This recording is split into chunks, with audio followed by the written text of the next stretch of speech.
Hallo ihr Lieben, heute zeige ich euch wieder eine Tortendeko-Technik. So, ich habe letztens mit euch meine Lieblings-Buttercreme-Rezept geteilt und ich habe das als erste gezeigt, weil das ist die Unterlage für heutige Rezept. So, ihr braucht irgendetwas als diese Unterlage, bevor er dann diese Technik verwendet. Und heute will ich euch zeigen, wie ihr ganz einfach diese Schokodrip auf einer Torte macht.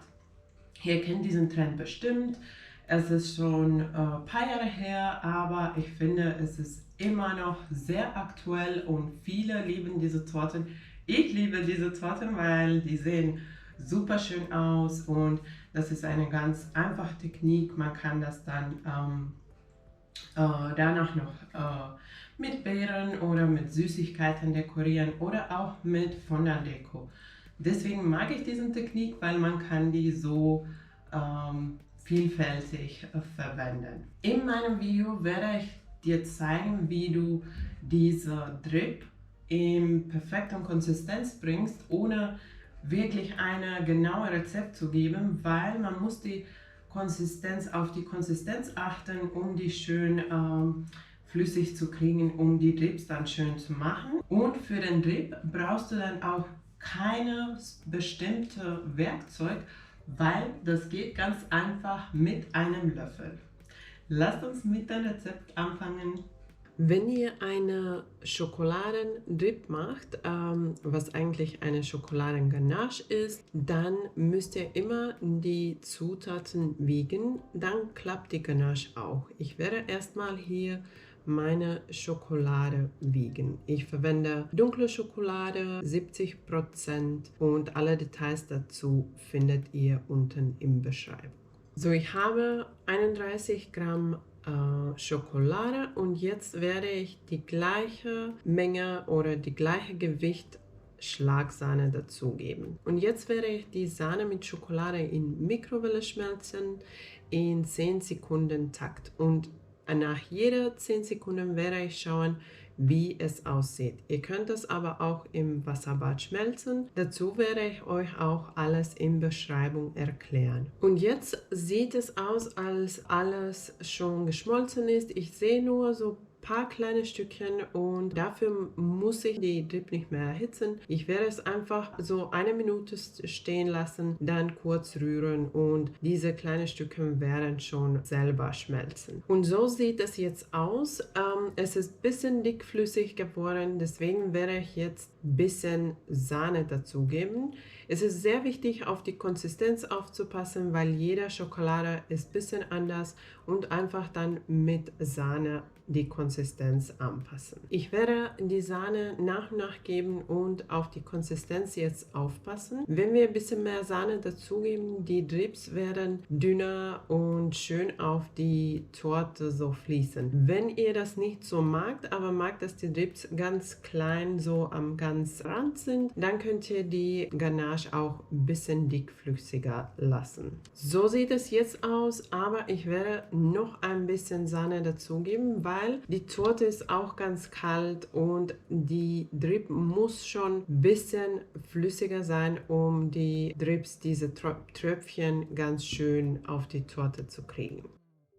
Jetzt sieht es so aus, es ist viel flüssiger als am Anfang und es ist auch perfekt so, weil meine Torte, wie gesagt, wird ganz kalt sein und die Drip muss schon ein bisschen flüssiger sein, um ganz schön auf die Torte dann diese Tröpfchen hinzukriegen. Und ich habe für euch auch einen Tipp, wie ihr das noch testen könnt, bevor ihr dann die ganze Torte mit den Drips dekoriert. Ich habe jetzt meine Torte bereit, es ist schön kalt, ich habe eine Buttercremeschicht und jetzt müssen wir die vordere und hintere Seite der Torte auswählen. So, die Seite natürlich, die schöner aussieht, dann die kann die vordere Seite sein und wir werden mit die hintere hinterer Seite anfangen, so dass wenn die Drips nicht ganz so sind, wie ihr wünscht, dann könnt ihr nochmal ein bisschen Sahne dazugeben oder ein bisschen Schokolade dazugeben und das wird auf die hintere Seite sein und niemand wird das so genau sehen. Das ist so ein kleiner Tipp. Probiert es erstmal und dann könnt ihr den Drip noch kurz anpassen, bevor ihr dann die ganze Torte damit dekoriert. Für die Drip verwende ich keine besondere Werkzeug. Ich mache den Drip mit einem Teelöffel und wir werden es einfach so runterfließen lassen und erstmal werde ich ein bisschen mehr fließen lassen und schauen dann, wie lang es runterfließt. Es sollte so wie bei mir hier runterfließen, aber an einem Punkt dann aufhören. Dann ist die Drip perfekt und wir können die dann für die ganze Torte verwenden. So wie bei mir hier und ich bin ganz zufrieden mit der Konsistenz und werde dann jetzt meine Torte mit dem Drip komplett dekorieren.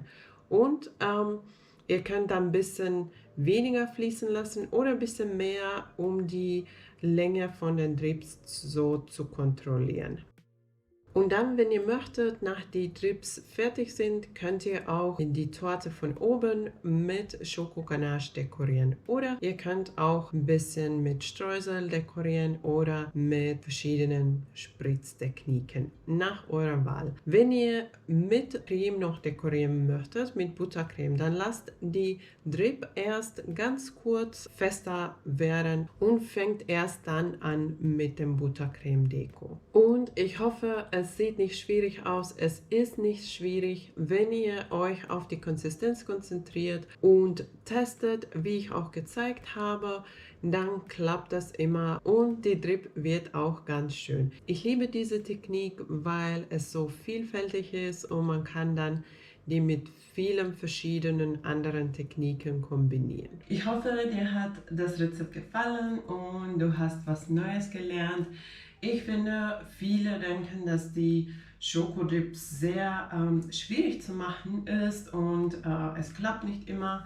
Aber ich denke, es hängt daran, dass viele nicht wissen, wie man diese Schokomasse richtig macht. Und ja, man kann das nur mit geschmolzener Schokolade machen, aber dann wird die Schokolade hart und es ist nicht schön beim Anschneiden, wenn man die ganze Torte bedeckt oder eindeckt mit dieser Schokolade, dann bricht die Schokolade, es ist hart und es ist nicht so einfach zu schneiden. Und auch wenn man die Torte dann im Kühlschrank tut, dann werden diese Schokotröpfchen auch unschön, die brechen so ein bisschen. Deswegen machen wir das mit ein bisschen Sahne und die richtige Konsistenz habe ich euch auch in dem Video gezeigt. Darauf solltet ihr auch dann achten und dann wird die Schokodip auch immer so schön sein. Wenn dir solche Rezepte gefallen und du auch mehr über Tortendeko lernen möchtest, dann schreib mir in die Kommentare, was dir so interessiert im Tortendeko oder Gebäckdeko und ich werde dann mehr solche Videos mit dir teilen. Wenn dir mein Rezept gefallen hat, vergiss nicht die Daumen nach oben und wenn du neu bei meinem Kanal bist, kannst du jetzt abonnieren, um keine neuen Videos zu verpassen. Danke, dass du dabei warst. Tschüss und bis zum nächsten Mal.